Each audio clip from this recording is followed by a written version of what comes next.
नमस्कार साथियों, चैनल में पुनः आप सभी का स्वागत है।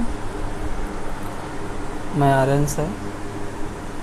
आज टीजीटी 2016 के सामाजिक विज्ञान के साल पेपर के साथ उपस्थित हूँ।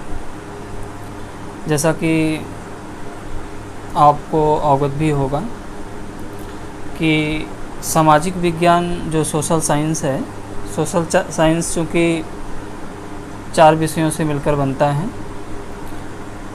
और आपके टीजीटी एग्ज़ाम जो एलटी ग्रेड का एग्ज़ाम होता है, 10 ग्रेजुएट टीचर का जो एग्ज़ाम होता है, तो वो जो सामाजिक विषय सामाजिक विज्ञान यानी सोशल साइंस से जो तैयारी कर रहे हैं, तो उनमें मुख्यतः जो है जो सामाजिक विज्ञान बनता है 4 विषयों से बनता है। पहला तो एक इसमें भूगोल का होता है, और दूसरा जो है इतिहास से होता है, तीसरा अर्थशास्त्र से होता है, और चौथा जो है वो नागरिक शास्त्र से रहता है। ठीक है ना। तो 4 पेपर का सेट होता है और 4 में से 2 आपको करना अनिवार्य होता है।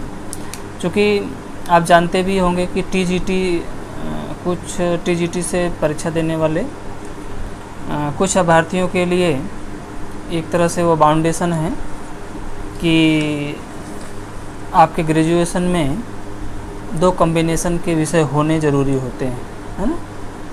तो 2 कॉम्बिनेशन के विषय जैसे सोशल साइंस में है, तो सोशल साइंस के जो 4 विषय आते हैं उनमें 2 विषय बीए में होने अनिवार्य है।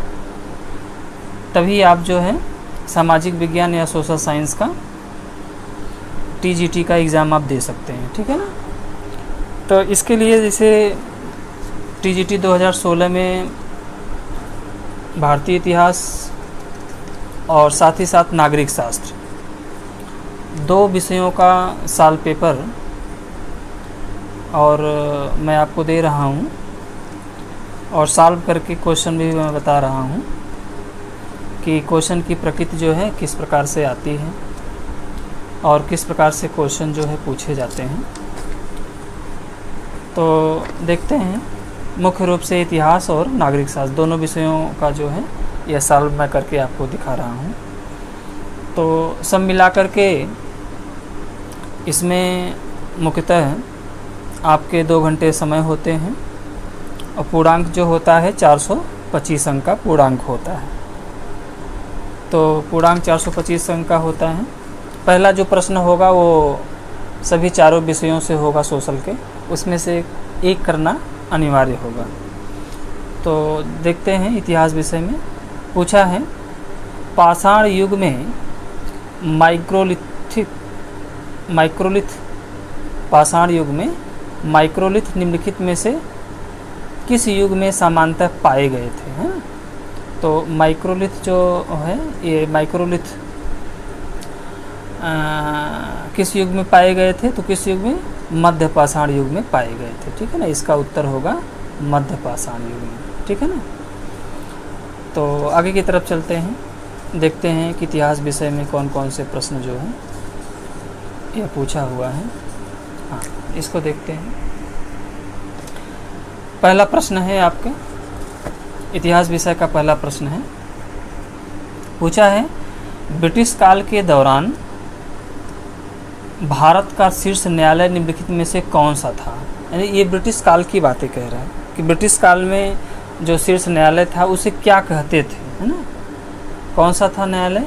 उसे कहते थे प्रीवी काउंसिल। क्या कहते थे? प्रीवी काउंसिल। यही करेक्ट आंसर इसका है। अगला प्रश्न है निम्नलिखित में से कौन मुगल बादशाह अकबर द्वितीय की ओर से पैरवी करने के लिए बादशाह के राजदूत के साथ इंग्लैंड गए थे, है ना। तो बादशाह के राजदूत के साथ इंग्लैंड कौन गया था? कौन गया था? इसमें गए थे राजा राम मोहन राय। करेक्ट आंसर है राजा राम मोहन राय, है ना। अगला प्रश्न है, अगला प्रश्न पूछता है भारतीय राष्ट्रीय कांग्रेस की पहली महिला अध्यक्ष कौन थी।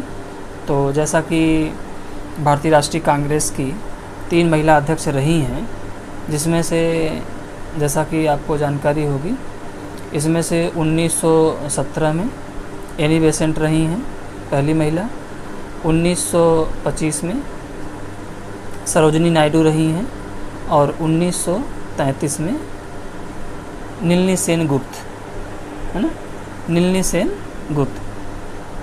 तो नलिनी सेन गुप्त जो थी यह आखिरी रही हैं, यानी कि 3 महिला अध्यक्ष ही रही हैं, जिसमें पहली कौन रही हैं, एनी बेसेंट 1917 में भारतीय राष्ट्रीय कांग्रेस की अध्यक्ष चुनी गई थी। तो इससे क्वेश्चन बराबर कंपटीशन में आपके आते रहते हैं। अगला प्रश्न है, गदर आंदोलन के शुरू होने का सबसे महत्वपूर्ण कारण क्या था? तो गदर आंदोलन शुरू होने का सबसे महत्वपूर्ण कारण क्या था?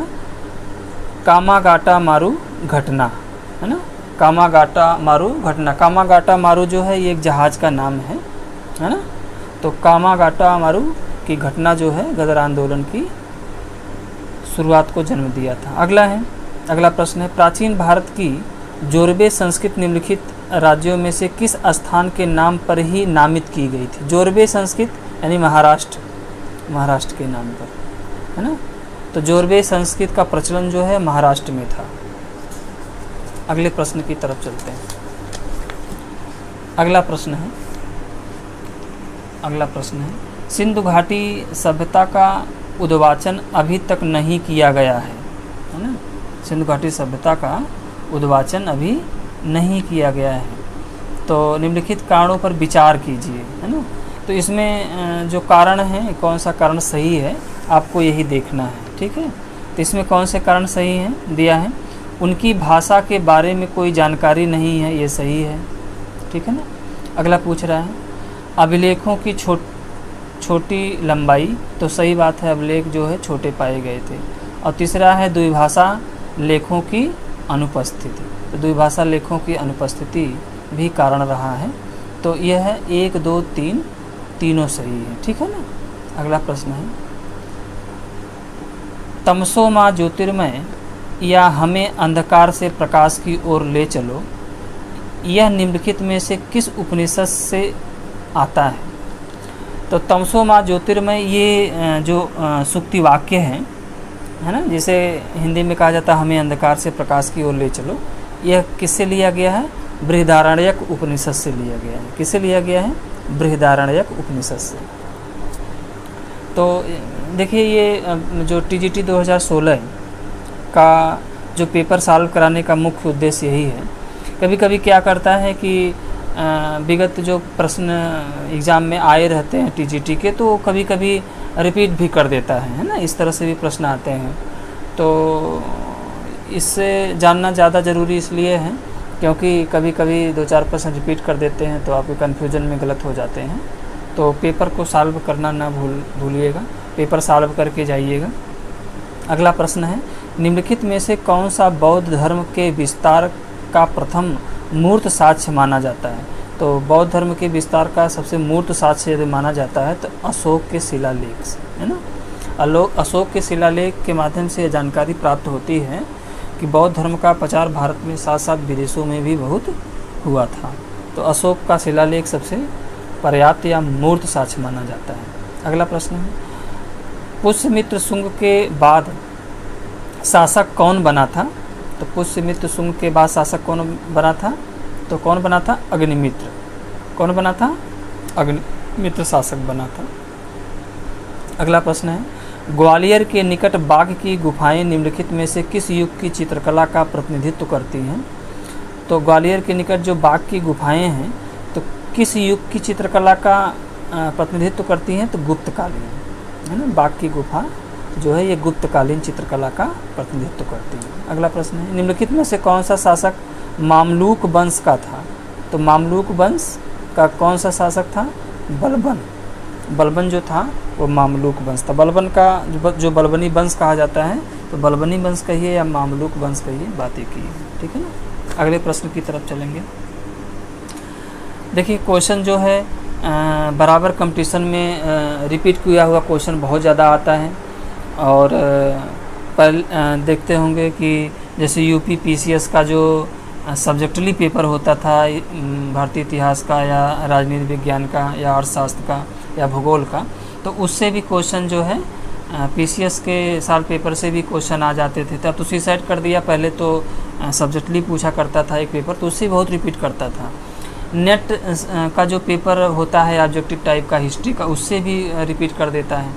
तो ये जो पेपर सेट करते हैं वो उनके दिमाग में भी कभी कभी इस तरह से आ जाता है कि इधर का क्वेश्चन उधर, उधर क्वेश्चन इधर करके आपको उपलब्ध करा देते हैं पेपर। तो ऐसा देखा जाता है। हालांकि ये तो माना जाए तो ये आयोग की कमजोरी है। आपने देखा होगा कि यही टीजीटी 2016 में जो क्वेश्चन आए थे, कई क्वेश्चन जो है यह कई पुस्तकों से पूछे गए थे। जैसे बीके अग्निहोत्री की एक भारतीय इतिहास की गाइड आती है, उससे बहुत क्वेश्चन उठा के दे दिए गए थे, सीरियल वाइज दे दिए गए थे, है ना। और आपने ये भी देखा होगा कि बीके अग्निहोत्री की बुक में एक क्वेश्चन गलत था और वो गलत क्वेश्चन भी उसने प्रिंट कर दिया था। तो ये आयोग की कमजोरी है कि इस तरह से कार्य लोग करते हैं कि इस बुक से उस बुक से चोरी करके पेपर जो है सेट कर देते हैं। हालांकि ऐसा करना नहीं चाहिए, है ना, इससे बच्चों का नुकसान होता है। अब बीके अग्निहोत्री जो पढ़ा होगा तो उसका 20-25 क्वेश्चन जो है सॉल्व हो गया होगा। तो इस तरह से नहीं करना चाहिए उनको। और बाई अल्फ़ाबेटली जैसे बीके अग्निहोत्री में क्वेश्चन पूछा था उसी तरह से बिल्कुल उठा के क्वेश्चन दे दिया था। तो ये बिल्कुल आयोग का ये कहा जाए कि सबसे कमजोरी, ये आयोग की कमजोरी है। या तो किसी एक तरह से कहीं से प्रभावित रहा होगा पेपर, इस तरह से क्वेश्चन जो है पूछता है। अगला प्रश्न देखते हैं।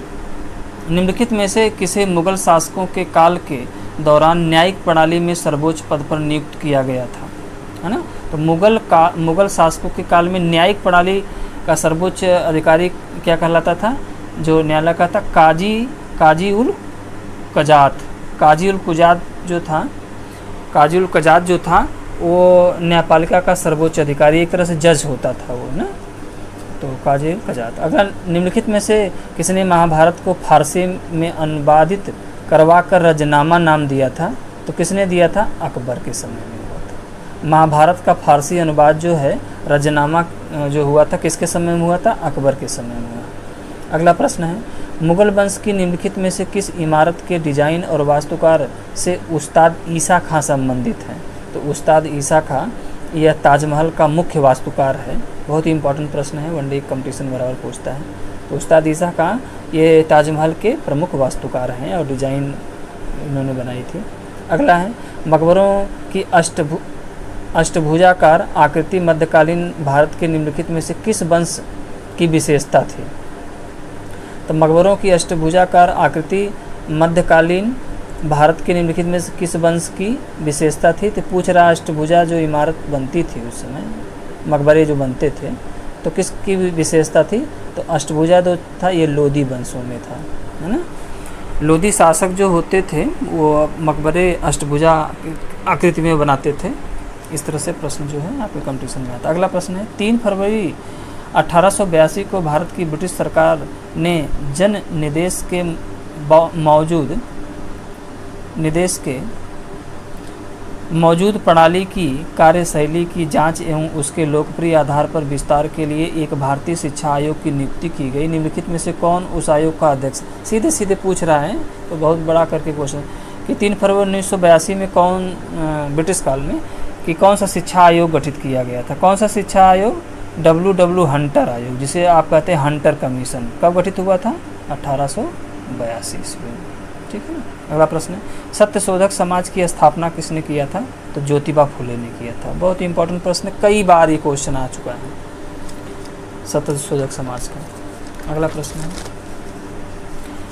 यंग बंगाल आंदोलन के प्रणेता कौन थे। तो यंग बंगाल आंदोलन कौन थे, हेनरी बेबियन डिरोजियो, है ना।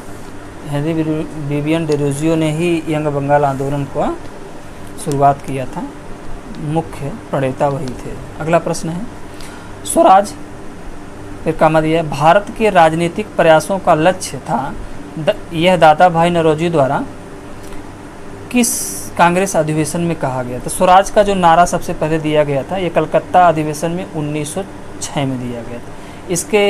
इस कांग्रेस अधिवेशन की अध्यक्षता किसने किया था, दादा भाई नौरोजी ने। तो दादा भाई नौरोजी ने सबसे पहले स्वराज शब्द का प्रयोग किया था, ठीक है ना। तो किस कांग्रेस मंच से, कलकत्ता कलकत्ता 1906 में। निम्नलिखित में से कौन सी संभवतः भारत में प्रयोग की जाने वाली प्रथम धातु थी? प्रथम धातु मतलब प्रथम धातु इसे कहते हैं तांबा। देखिए, तो प्रथम धातु के लिए एक फार्मूला मैं बता दूं, इसको कहते हैं CBI, है ना। CBI मतलब कापर हो गया, तो कापर मतलब ये प्रथम धातु है। ब्रेसलेट हो गया और लास्ट में आयरन हो गया। तो ये क्रम है, यानी कि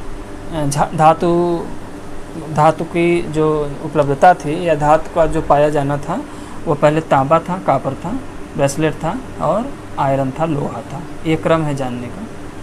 अगला प्रश्न है, हड़प्पा सभ्यता की पहली खगोलीय पर्यवेक्षण शाला निम्नलिखित में से किस प्राचीन भारतीय स्थल पर पाई गई?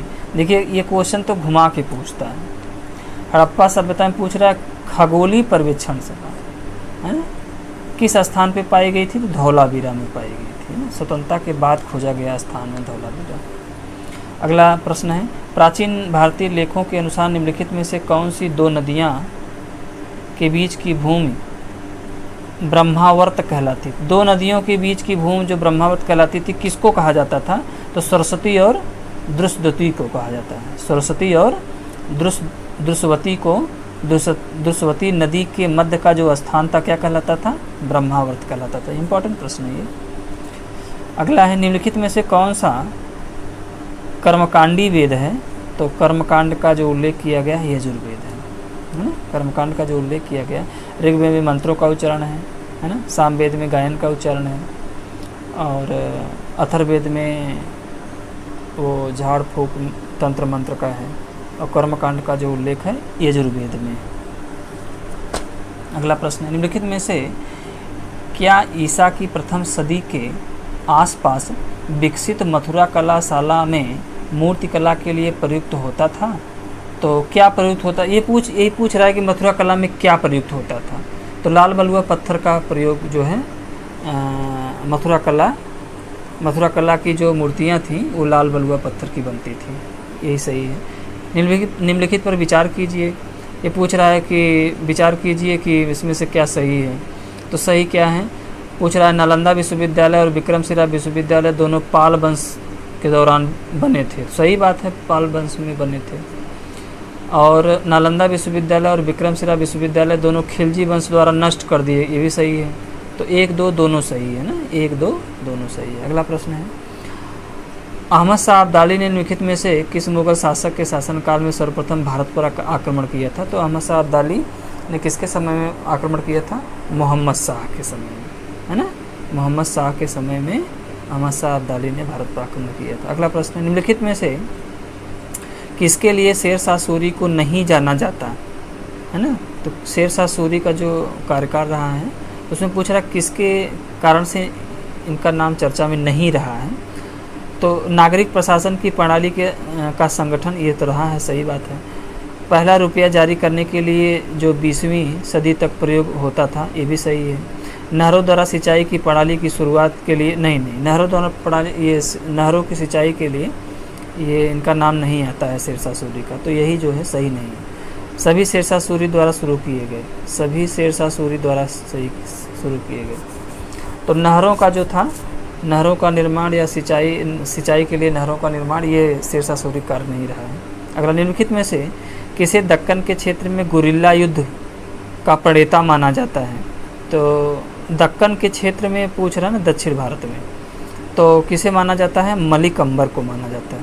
देखिए, मलिक अंबर को औरंगजेब ने भेजा था दक्षिण भारत में, तो ये मलिक अंबर भी जो है छद्म युद्ध करता था। एक तरह से छद्म युद्ध में ही गुरिल्ला युद्ध जो प्रचलन में था। तो हालांकि गुरिल्ला युद्ध शिवाजी से भी रहा है, लेकिन ये पूछ रहा है दक्कन क्षेत्र में, है ना।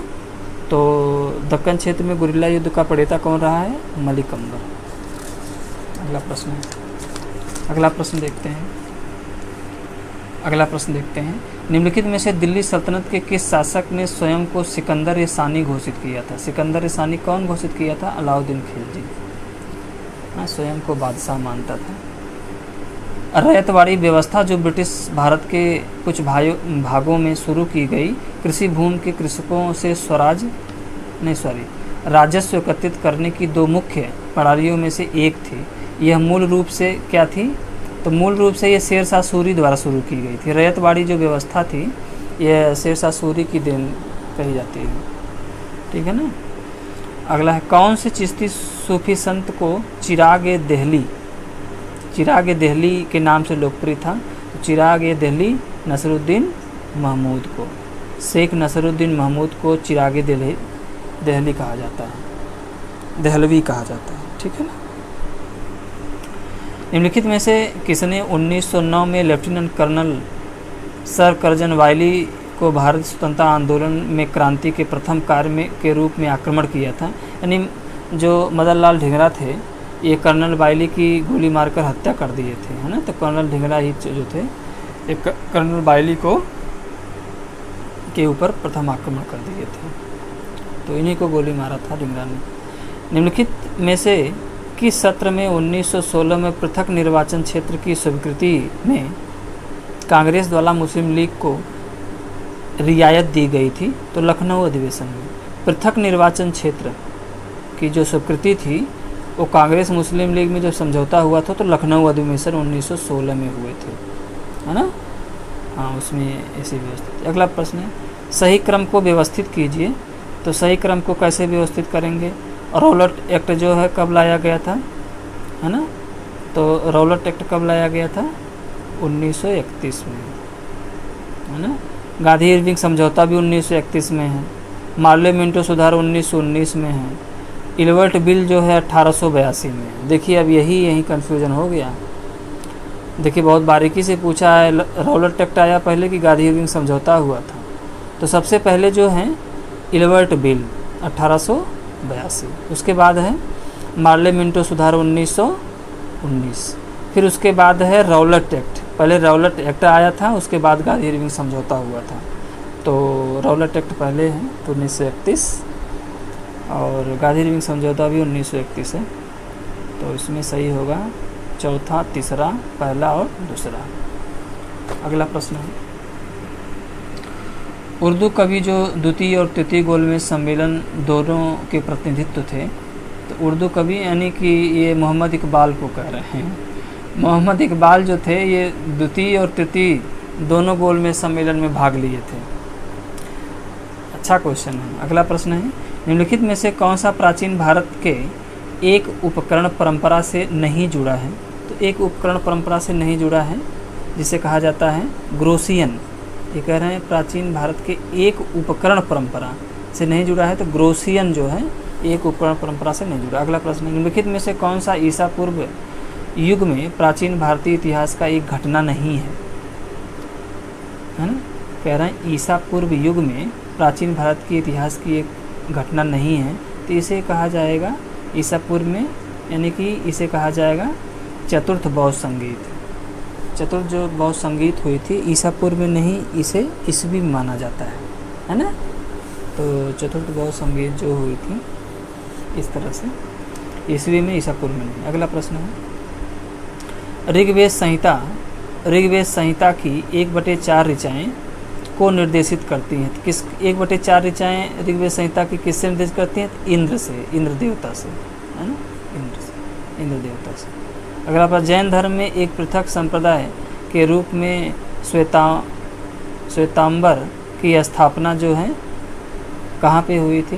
तो जैन धर्म में एक पृथक संप्रदाय के रूप में श्वेतांबर संप्रदाय की स्थापना पाटलिपुत्र में हुई थी, है ना।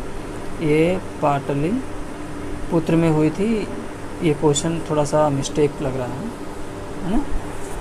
पाटलिपुत्र में हुई। केवल एक ही शिलालेख है जिसमें अशोक ने करारोपण के बारे में बात की है। इसमें से कौन सा वह शिलालेख है? तो करारोपण की जो बात है रुक्मिनदेई स्तंभ लेख में, है ना। रुक्मिनदेई स्तंभ लेख में किसका उल्लेख किया गया है? करारोपण, करारोपण का उल्लेख किया गया है। कर की वसूली की बात कही गई थी। निम्नलिखित में से किसने सिलोन के बौद्ध राजा मेघबर्मन, है ना, कह रहा निम्नलिखित में से किसने सिलोन के बौद्ध राजा मेघबर्मन को बोधगया में बिहार बनाने की अनुमति दी थी? तो सिलोन के बौद्ध राजा जो मैकबर्बन को बोध गया में विहार बनाने की अनुमति दी थी, तो किसने दी थी? ये समुद्रगुप्त ने दी थी, है ना। ये सही है कि समुद्रगुप्त ने इसकी अनुमति दी थी कि बोध गया में बौद्ध स्तूप बनाया जा सकता है। अगला प्रश्न है फतवा-ए आलमगीरी के नाम से इस्लामिक कानून का पूर्ण रूप से वर्णन मध्यकालीन इतिहास के निम्नलिखित में से किस शासक की आज्ञा से लिपिबद्ध किया गया? तो किस शासक की आज्ञा से लिपिबद्ध किया गया? किस शासक की आज्ञा से? औरंगजेब को ही फतवा-ए आलमगीरी के नाम से एक इस्लामिक कानून बनाया था और ये क्या किया गया था? लिपिबद्ध किया गया था। अगला प्रश्न है इब्न बतूता प्रसिद्ध मुस्लिम अन्वेषक जो मोहम्मद बिन तुगलक के शासनकाल में भारत आया था, वो कहाँ का रहने वाला था? तो मोरक्को का रहने वाला था। तो ये बहुत बार क्वेश्चन आ चुका है आपके वनडे एग्जाम में। अगला प्रश्न है निम्नलिखित में से किसने 1613 ईस्वी में सूरत में अंग्रेजों द्वारा कारखाना स्थापित करने के लिए फरमान जारी करने हेतु जहांगीर को प्रभावित किया था? तो किसने किया था? अंग्रेजों द्वारा पुर्तगालियों के नौसैनिक स्क्वाड्रन की हार, यानी कि ये कह रहा है कि क्या प्रभावित किया था? तो अंग्रेजों द्वारा पुर्तगालियों के नौसैनिक स्क्वाड्रन की हार को प्रभावित किया था। 1913 में सूरत में कह रहे हैं अंग्रेजी द्वारा कारखाना स्थापित करने के लिए फरमान जारी करने हेतु जहांगीर को प्रभावित किया था। तो यही प्रभावित किया था। अगला है महान मुगल साम्राज्य के संस्थापक बाबर ने अपने वंश पिता के वंश से तैमूर और माता के वंश से चंगेज के वंशज थे, है ना। तो ये पूछ रहा है कि बाबर जो थे वो किस वंश से संबंधित थे, है ना। पिता के वंश से तैमूर और माता के वंश से चंगेज खान। अगला प्रश्न है फिरोज शाह तुगलक के शासनकाल में निम्नलिखित में से कौन सा कर युद्ध के दौरान प्राप्त लूट के माल का 1/6 था? तो लूट के माल का 1/6 जो है खम्स होता था, जिसे कहते थे खम्स।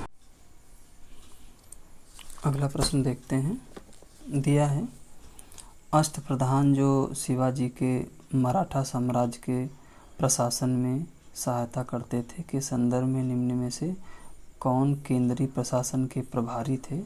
तो कौन केंद्रीय प्रशासन के प्रभारी थे? मोरो त्रिम्बक पिंगले। ये क्या थे? ये केंद्रीय प्रशासन के प्रभारी थे। इस तरह से क्वेश्चन जो है पूछता है। तो अष्टप्रधान में जो थे तो ये शामिल थे जो केंद्रीय प्रशासन के प्रभारी थे, मोरो तिम्बक पिंगले, ठीक ना। अगले प्रश्न की तरफ चलते हैं। अगला प्रश्न दिया है निम्नलिखित में से किस मामले में बीडी सावरकर को 1911 में अंडमान और निकोबार द्वीप समूह की कुविख्यात सेलुलर जेल में आजीवन भेजे जाने की सज़ा दी गई थी? तो ये नासिक षड्यंत्र केस में जो है इन्हें सज़ा दी गई थी। तो बीडी सावरकर को 1911 में अंडमान निकोबार द्वीप के सेलुलर जेल भेज दिया गया था, तो जिसे आजीवन यानी कि उम्र कैद की सज़ा दे दी गई थी। तो ये जो मामला था तो किस मामले में दिया गया था? नासिक षड्यंत्र केस के मामले में दिया गया था। अगला प्रश्न है CR दास की मृत्यु के बाद स्वराज पार्टी का दलों में विभाजन हो गया था और प्रतिक्रियावादी दल ने द्वारा के लिए कार्य किया। ये एक तरह से फिल करना है, भरना है, तो उसमें छोड़ दिया गया है। तो ब्रिटिश सरकार के साथ सहयोग करके हिंदू हितों की रक्षा के लिए दिया गया था। तो ब्रिटिश सरकार के साथ सहयोग करके हिंदू हितों की रक्षा के लिए, तो कह रहे हैं कि CR दास की मृत्यु के बाद स्वराज पार्टी का दलों में विभाजन हो गया और प्रतिक्रियावादी दल ने ब्रिटिश सरकार के साथ सहयोग करके हिंदू हितों की रक्षा द्वारा के लिए कार्य किया था। तो ये सही है पहला। अगला प्रश्न है निम्नलिखित में से किसने भारतीय विश्वविद्यालय में धार्मिक शिक्षा के लिए प्रबलता से वकालत की थी? तो भारतीय विश्वविद्यालय में धार्मिक शिक्षा के लिए जो वकालत की थी किसने किया था? बाल गंगाधर तिलक ने यह आवाज़ उठाई थी कि भारतीय विश्वविद्यालयों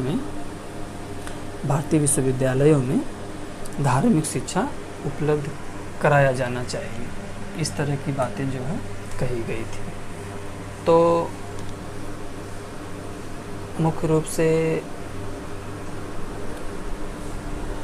आपके बाल गंगाधर तिलक जो थे यह प्रखर राष्ट्रवादी थे, है ना। तो और धार्मिक मामले में कट्टर थे, इसीलिए भारतीय विश्वविद्यालय में धार्मिक शिक्षा की वकालत इन्होंने किया था। अगला प्रश्न है कुछ ये विषय दिए गए हैं और इधर वर्ष दिए गए हैं, उसे आपको सम्मिलित करना है। तो जैसे ये पूछ रहा है कि सती प्रथा का उन्मूलन, तो सती प्रथा का उन्मूलन जो किया गया था, कब किया गया था? तो सती प्रथा का जो उन्मूलन किया गया था, यह किया गया था 1829-30 में, ठीक है ना। और फिर पूछ रहा विधवा पुनर्विवाह अधिनियम कब पारित किया गया था? तो 1856 में।